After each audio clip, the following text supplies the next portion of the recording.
Halo semuanya, selamat malam. Ya, pada video ini karena malam, jadi selamat malam teman-teman semua. Bagaimana kabarnya? Semoga ya dalam keadaan sehat semua ya, amin.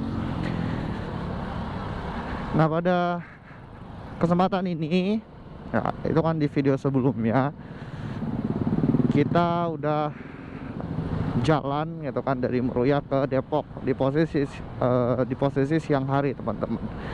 Nah, untuk sekarang ya kita balik lagi nih ya kan, dari Depok ke Meruya, lebih tepatnya daerah Ratu Jaya ya.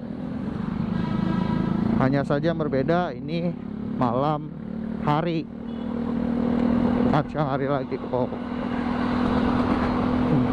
Tunggu kereta lewat dulu.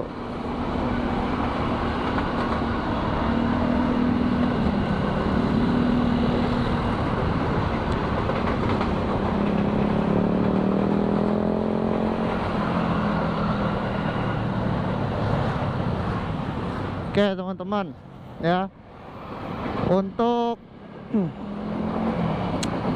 video ini sembari kita ya perjalanan malam di dalam kota gitu kan, nanti mungkin sembari juga kita ngobrolin mengenai kesan saya atau testimoni saya selama beberapa bulan ini itu kan menggunakan si Vario 160 ini teman-teman.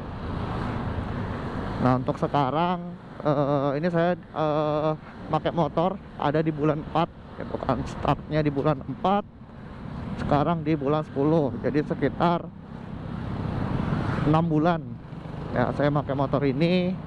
Dan posisi kilometer ini termasuknya udah gede sih ya, di dalam jangka waktu 6 bulan ini udah di kilometer 9.600 teman-teman. Karena ya kebanyakan ngayap juga, kebanyakan jalan-jalan.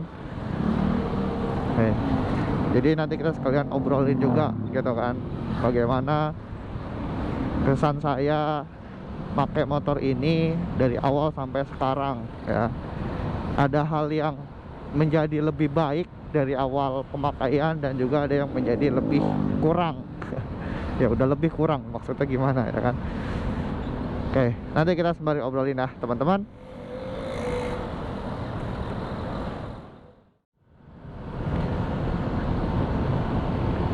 Nah teman-teman ya, untuk ya kesan saya dulu pertama kali pakai si Vario 160 ini ya. Kita ngomong dari segi konsumsi bahan bakar dulu deh teman-teman ya. Sebelumnya for your information gitu kan, FYI ya, sebelumnya saya itu make Vario Tekno 110 tahun 2012 kalau nggak salah, 2012 atau 2011 gitu ya. Itu ya Vario Tekno kan masih karburator, sehingga teman-teman ya itu borosnya parah ya kalau dibandingin dengan ya si Vario 160 ini gitu kan. Itu yang pertama ya. Saat masih pakai Vario Tekno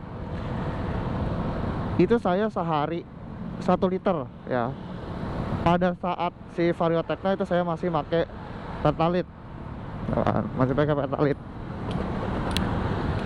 sehingga saya seminggu 50.000 ya itu pasti habis dengan posisi PP doang.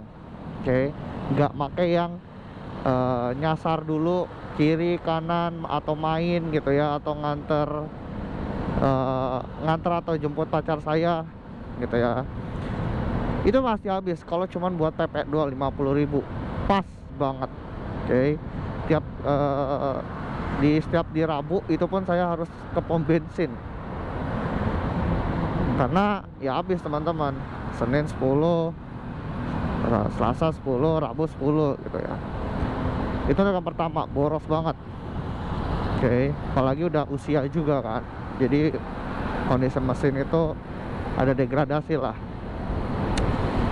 Kemudian yang kedua, ya kalau dibandingin motor lama saya, ya klasik sih memang gitu kan. Cuman ini baru pertama kali saya ngerasain gitu ya, punya bagasi luas. Punya bagasi luas tuh ternyata enak banget gitu ya, nggak sesek-sesekan, bisa nyimpen helm kedua gitu kan. Jas hujan itu masuk gitu kan ya. Tapi memang kalau dibandingin sama PCX atau ADV ya jauh jelas gitu kan. Cuman yang baru hijrah gitu kan dari motor lama ke motor sekarang, wah itu luar biasa banget teman-teman. Oke, itu yang kedua. Kemudian yang ketiga ya jelas mesin gitu kan, kapasitas mesin 110, 160. Wah, itu feel digas segala macam ya. Ya, jelas beda banget teman-teman. Ya, kayak bumi dan langit lah. Ups, oke.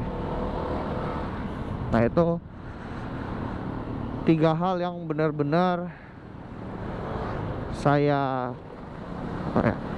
rasain ya, yang benar-benar terpukau gitu ya, kalau kita ngomongin atau dibandingin dari yang lama.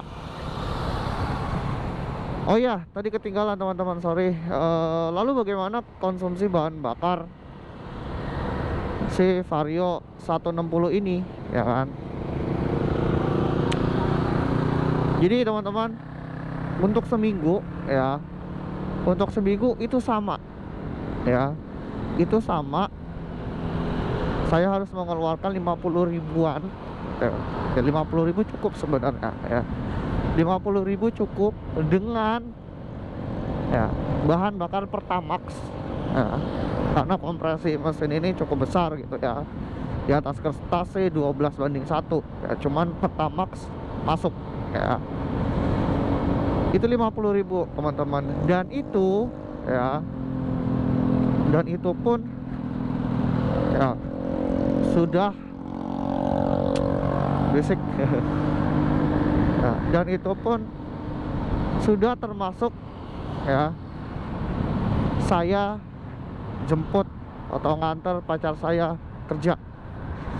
Jadi bisa dibandingin banget ya, kalau misal saya cuman PP kerja aja itu 50 ribu masih sisa banyak teman-teman ya. Dengan asumsi 50 ribu ya, saat ini bahan bakar Pertamax itu dia harga seliter ya 14 ribu ya, berarti kok 50 ribu ya sekitar 3 sekian liter lah teman-teman ya. Nah itu oke banget gitu loh.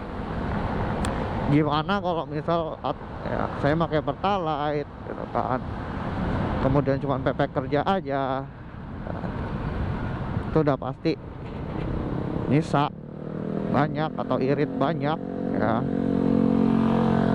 kayak gitu teman-teman. Lalu untuk konsumsi si Vario 160 ini saya pernah ngetes teman-teman dengan metode full to full ya, tidak melihat dari si odometernya gitu ya, tidak melihat dari MID-nya. Saya pernah ngetes full to full dengan jarak 182 km ya. Ya, untuk metode full to full sendiri, by the way, kalian bisa cari gimana cara ngukur dan segala macamnya gitu kan, dan yang udah ahli-ahli itu juga tahu gitu ya, seperti apa ya. Pokoknya intinya itu saya dapat per liter dengan habit saya jalan pagi ya ke kantor itu ya ramai lancar, hanya pulangnya aja ada sedikit macet gitu ya. Itu saya dapat per liter sekitar 50, sekian kilometer ya. Jadi irit banget itu dengan posisi riding ya, atau gaya riding saya gitu ya. Iya, tiap orang beda-beda teman-temannya, apalagi yang tangannya nggak disekolahin ya. Jadi mungkin bisa lebih turun atau lebih besar ya, buat yang udah pintar tuh tangannya ya. Tapi kalau saya dapat 50, sekian, 50,1 atau 50,2 kilometer per liter gitu ya, saya ngitung kalau nggak salah ya. Jadi itu irit banget, parah. Itu hal utama yang salah satu alasan saya gitu kan pakai si Vario 160 ini ya. Irit banget walaupun cc-nya gede dan tenaganya jumbo banget ini. Nah,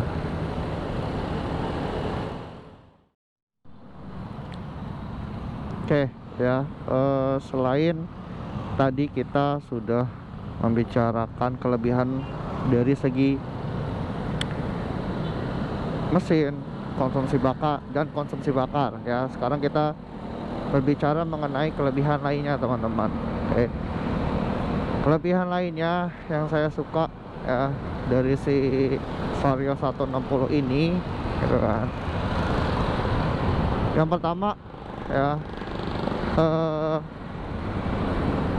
ya ini antara sebenarnya love and hate sih gitu kan dari si Vario 160 ini, karena ini mesinnya adalah mesin tipe baru yang ESP Plus ya, bukan yang ESP biasa. Sehingga ya, atau yang dimana ESP Plus ini memiliki ciri khas gitu kan, atau karakteristik yang dimana putaran mesin tengah dan atasnya itu mantep banget, asli mantep banget ya. Jadi saat cruising kayak gini nih gitu kan, digas dikit gitu kan, gas ditaikin dikit, itu udah wah langsung ngangkat teman-teman gitu kan, nggak pakai bengang-bengong lagi kayak gitu. Jadi enak banget nih kalau buat cruising gitu kan, jalanan lurus ya. Dan kemudian top speednya gitu kan, wah ini ya sebenarnya secara tipe mesin sama dengan yang ada di PCX dan juga ADV teman-teman, tapi memang ya ada karakteristiknya masing-masing gitu ya. Salah satu hal yang membedakan adalah ya, karena PCX dan ADV itu ya bobotnya teman-teman lebih berat daripada si Vario 160 ini ya. Maka ya top speed yang bisa diraih si Vario 160 ini ya itu lebih tinggi daripada si ya, atau dua motor itu gitu ya.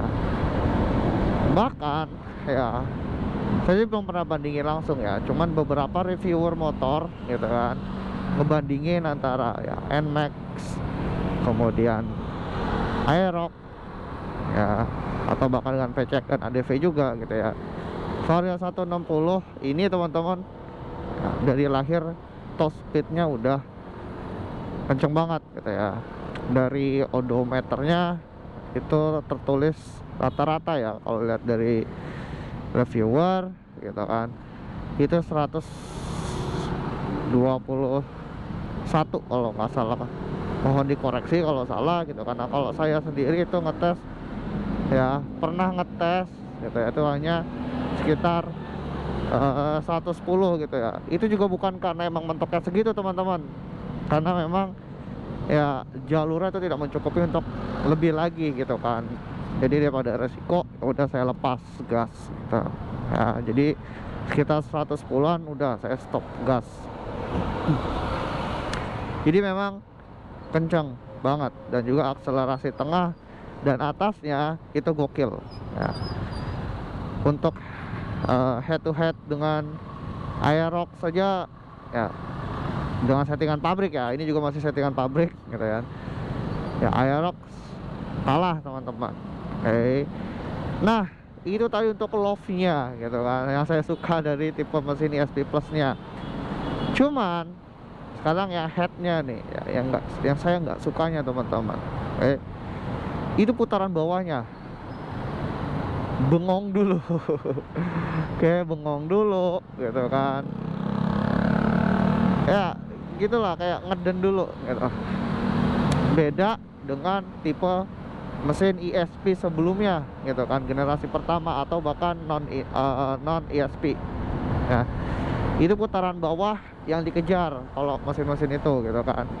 Itu juga sama dengan karakteristik motor Matic Yamaha ya. Ini juga ya dari reviewer pun mengatakan hal yang sama ya teman-teman. Kalian bisa cari itu di YouTube ya. Jadi putaran bawahnya tuh lemot jika dibandingkan dengan motor-motor Matic lainnya ya, atau tipe mesin ESP ke bawah gitu kan, sama-sama Honda atau Yamaha ya. Jadi bawahnya tuh kurang teman-teman, sehingga apa gitu kan. Nah ini saya udah make motor ini tuh paling jauh ya, itu ke ujung Genteng Sukabumi teman-teman. Itu ya memang saat tanjakan, apalagi tanjakannya berada di ketinggian gitu kan, ketinggian yang perbukitan gitu ya, itu lemah teman-teman ya. Kalau posisi stop and go ya, tapi nggak posisi stop and go pun ya, udah ada speed ya, itu napasnya kurang teman-teman ya. Dan juga itu kan ada kaitannya dengan semakin tinggi posisi ya suatu daerah gitu kan, maka akan semakin berat juga untuk mesin untuk melakukan pembakaran ya. Itu sudah hukum alamnya kayak gitu, karena oksigen kan semakin nipis teman-teman ya. Nah, jadi ngap-ngapan banget tuh, apalagi posisi stop and go. Wah kacau ini Vario 160. Iya berat. Nggak ada napasnya gitu kan, ngeden parah. Bahkan waktu awal-awal saya pakai ini, saya udah pakai ini macet-macetan di puncak Bogor, pas tanjakannya tahu sendiri lah ya. Itu pulang-pulang saya coba cek CVT udah membiru. Rumah koplingnya udah membiru teman-teman. Itulah ya headnya dari ya mesin si ESP Plus 160 ini. Gak enaknya kayak gitu, putaran bawah. Cuman kalau ADV gitu kan saya kurang paham tuh, karena kan fokusnya ADV ya memang untuk jalan-jalan kan. Mungkin settingan ECU-nya beda ya, settingan ECU tuh itu mempengaruhi banget. Biasanya yang touring-touring settingan ECU-nya itu lebih fokus ke bawah tengah, sama lah kayak mau jenis atau tipe CB ya, CBR dan CBX ya, itu udah beda tuh settingan ECU-nya. Jadi kurang lebih sama lah kayak gitu lah ya. Mungkin saya belum nyicipin tuh ADV. Nah itu untuk yang love heads dari mesinnya teman-teman.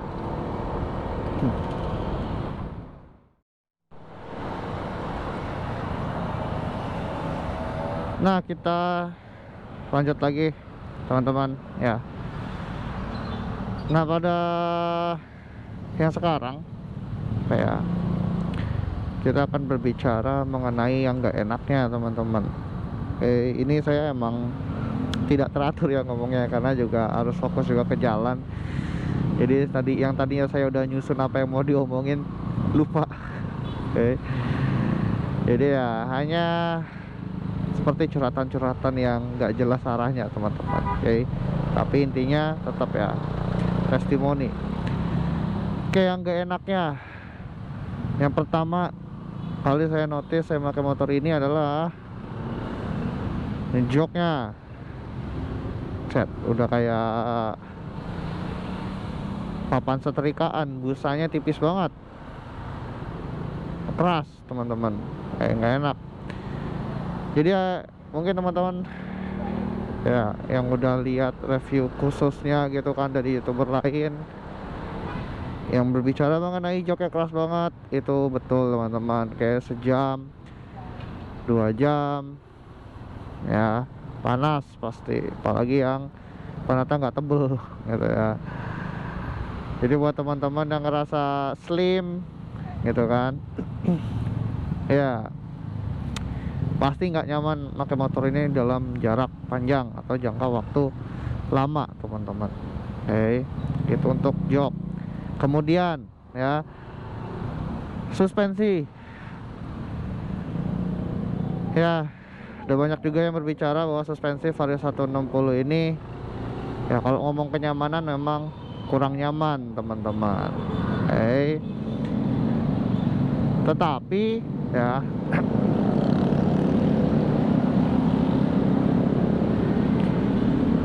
ya, ini ada dua hal sebenarnya. Untuk suspensi depan ya, dari awal sampai sekarang itu nggak ada perubahan, nggak enak ya, reboundnya cepet banget.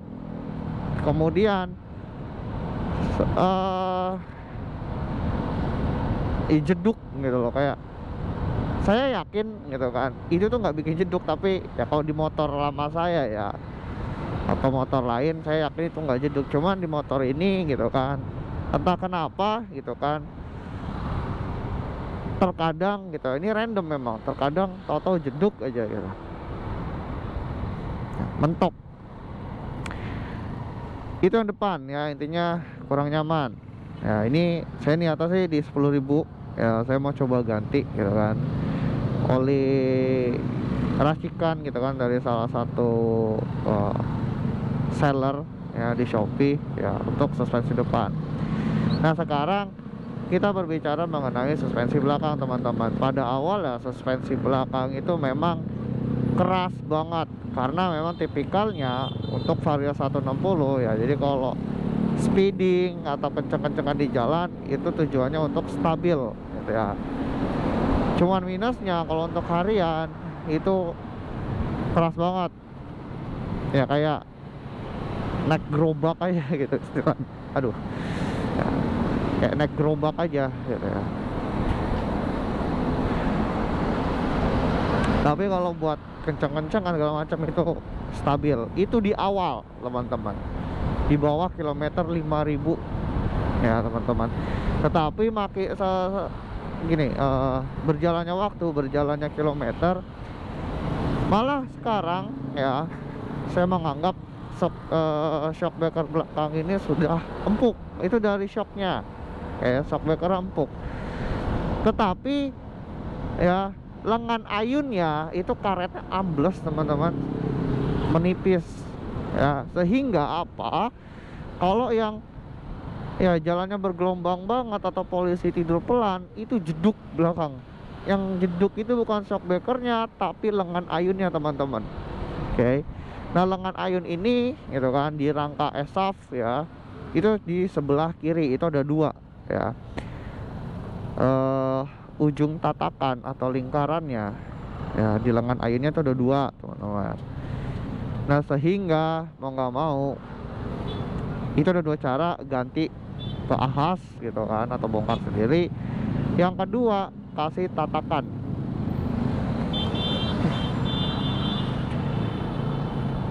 Kasih tatakan di lengan ayunnya itu, jadi biar nggak langsung beradu dengan besi rangkanya teman-teman. Jadi jeduknya itu atau bunyi besinya itu tabrakan lengan ayun ya, besi di lengan ayun dengan besi rangka. Tadinya atau seharusnya itu ada penahannya di karetnya di dalam lengan ayunnya, tapi sekarang udah ambles.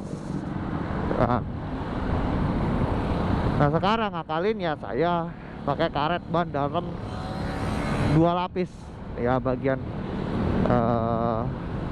penampang atasnya dan juga penampang bawahnya teman-teman, 2 lapis. Dan itu ngebantu banget jeduknya hilang ya, ya berasa gitu ya, kepentok gitu kan. Cuman nggak jeduk, nggak bunyi, dan nggak sakit di pantat gitu ya. Cuman ya kalau saran saya lebih bagus pakai ban luar teman-teman. Ini juga niatnya saya mau ganti pakai ban luar ya, cuman belum sempat.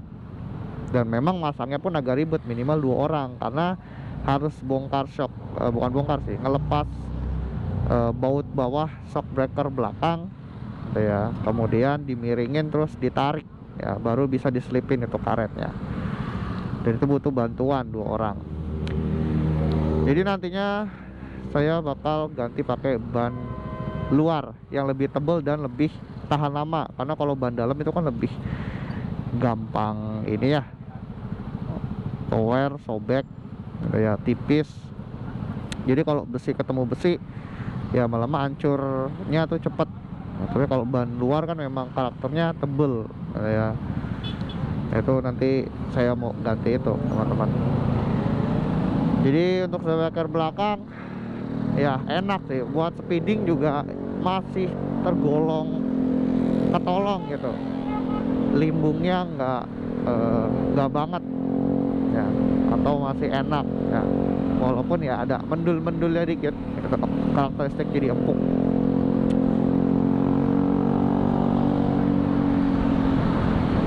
Oh ya, juga teman-teman, kalau misal karet di lengan ayun itu udah ambles, itu bahaya menurut saya, karena kalau lagi agak speeding terus cornering belok gitu ya, itu limbung teman-teman.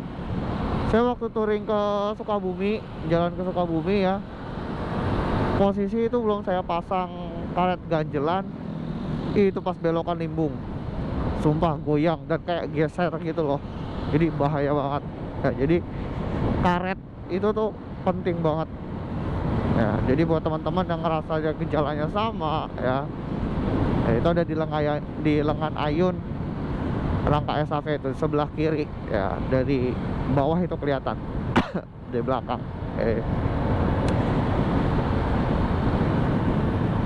Kemudian apalagi ya, sebenarnya ya saya nggak bisa detail, ini hanya saya rasakan aja teman-teman ya. Kemudian yang isu-isu rangka SAF gitu ya, ya sekarang ini motor baru juga gitu ya, ya aman-aman aja gitu loh ya. Cuman kalau pendapat singkatnya mengenai rangka SAF tuh bagus teman-teman sebenarnya, dari baja ya, besi dan baja itu udah beda. Walaupun memang mungkin teman-teman gitu ya, teman-teman di luar sana ya gitu kan, yang ngetokin antara rangka besi kemudian rangka SAF, bunyinya beda, lebih kopong, lebih tong ya. Itu emang karakteristik baja teman-teman, kayak walaupun lebih tipis tapi dia lebih kuat ya, jauh lebih kuat daripada besi teman-teman. Itu fakta ya, itu fakta. Jadi lebih ringan ya, itu fakta. Jadi bukan berarti kualitas besinya atau bajanya itu jelek, bukan teman-teman, tapi itu memang karakteristik dan itu bagus. Cuman memang ya, blundernya Honda adalah itu kan, yang kalau kita tahu kan patahnya SAF itu karena ya korosi gitu ya. Nah salahnya Honda adalah ya, begonya ya, Honda itu iya ngecat rangkanya tuh luarnya doang gitu, dalamnya tuh enggak. Itu yang kritikal atau ultimate banget gitu ya buat si Honda itu kan, dengan rangka SAF ya gitu ya. Mungkin ya di kemudian hari gitu kan, catnya tuh cat celup aja udah gitu. Jadi sampai dalam-dalam tuh ya sama kayak Yamaha gitu kan, cat celup awet gitu ya. Dan catnya tuh harus lebih tebel teman-teman, catnya tuh lebih tebel ya. Jadi nggak di luarnya doang, kalau ada hujan air masuk ke dalam rangka atau selongsong rangka gitu kan, ya bisa tahan.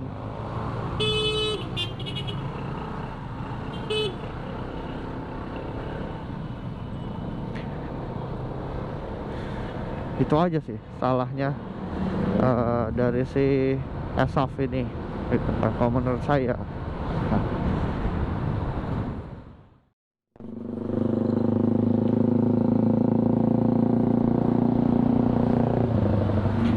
Nah selanjutnya teman-teman, mengenai penerangan ya, mengenai penerangan dari Vario 160 ini gitu ya. Menurut saya walaupun udah LED ya, udah bukan bohlam lagi, cuman buat saya ini kurang ya, kurang banget. Apalagi kalau misal saya gitu kan sering keluar kota gitu kan malam ya, yang butuh penerangan itu ya Allah, udah kayak rabun senja teman-teman, sayup doang gitu kan, nggak kelihatan. Apalagi kalau hujan tuh, wah saya pernah waktu hujan gitu kan di eh, Bogor ya, jalan alternatif Cijeruk ya. Mungkin teman-teman yang sering dari arah Sukabumi ke Cigumbung ya itu tahu lah ya, jalur itu masuk lewat Cijeruk tembus ke Batu Tulis, stasiun Batu Tulis Bogor ya. Itu pas hujan teman-teman, wah kacau itu, nggak kelihatan, deg-degan ya. Nah makanya sekarang saya udah pasang lampu D2 Pro laser teman-teman ya. Itu ngebantu banget, itu ngebantu banget penerangan. Itu ya terakhir saya pakai ini ya dengan lampu lasernya itu ya pas balik dari Sukabumi ya, yang suspension bridge. Nah ini ya kayak yang tadi di awal ya kan, ini yang lampu D2 Pro kuningnya ya, teman-teman, ini saya taruh di bawah low beam untuk tujuan ya kalau hujan pakai ini ya, karena lampu kuningnya ini nih silo banget kalau dipasang di high beam teman-teman, kasihan yang lawan arahnya, jauh lebih silo daripada yang putih ya. Nah ini ya, untuk yang high beam ya teman-teman, yang putih. Oke. Dengan jadi ngebantu banget ini, kacau. Oke. Nah coba lah kalau misal lampu bawahnya gini doang. Coba nanti nih yang agak gelapan.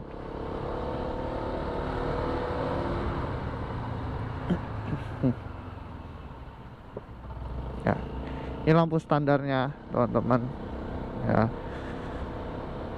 nggak begitu terang. Nah ini lampu jauhnya, ini nggak jauh, cuma tambah terang doang. Itu pun cuma di sisi luarnya doang. Mungkin teman-teman melihat perbedaannya ya, semoga sih ngelihat ya, atau jelas kedapatan di kamera ya. Nih ini tuh lampu jauh, nah, lihat ujungnya doang. Tapi kalau dimatiin ya udah. Tapi kalau dari segi cangkupan ya sama, nggak yang jadi makin jauh juga ya. Hanya saya memutuskan ya keluar uang lagi lebih buat si D2 Pro laser ini ya. Ini pun saya setting untuk menengah ya, makanya lampu kuningnya tuh deket banget ke motor ya, karena biar putihnya juga nggak yang slow banget, yang penting dapet lah tujuannya teman-teman. Ini untuk lampu. Oke teman-teman, mungkin itu aja sih, sekian ya dari saya ya, testimoni singkat apa yang saya rasain, nggak mendetail memang ya, tapi inilah saya sebagai pengguna harian teman-teman ya, apa yang saya ancungi jempol yang kepake banget sama saya gitu ya, ya inilah ya. Oke, sekian aja teman-teman, terima kasih banget buat yang udah nemenin gitu kan perjalanan pulang saya dari Depok ke Muria. Jadi ya sampai jumpa lagi gitu kan di video selanjutnya. Semoga kalian sehat selalu. Bye bye.